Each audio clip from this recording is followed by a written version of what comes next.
هذه الرائية تقول: فسرت عندك قبل كورونا عام 1439 وبشرتني وظيفة معلمة وجاك ربي الجنة، ويعني وقعت الحمد لله.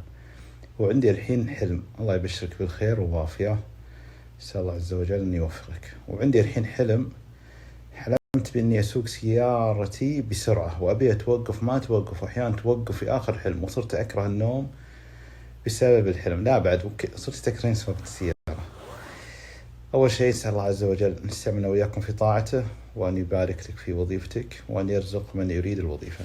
شيء ثاني، رؤية قيادة السيارة بسرعة وتبينها توقف ولا توقف دلالة على تعجلك في حياتك. في أمور أنت متسرعة، لا تحكمين على الشيء بسرعة، خليك متأنية، وتدل على القلق والتوتر الذي تمرين به وتعيشين فيه. وصرتي أحيانا توقف، تقول أحيانا توقف دلالة على أنك إن شاء الله أنك يزول منك التوتر. هذا طبعا من الدلالات أيضا تدل على المال السريع، صرف المال السريع. راجع حساباتك، الله يحفظك ويرعاك، وأتمنى لك يوم سعيد. استغرق الرد عليكم طبعا بعد صلاة المغرب تقريبا ساعة تقريبا، نستكمل الباقي بعد صلاة العشاء، سواء رديت عليكم في الخاص والعام. الله يحفظكم ويرعاكم.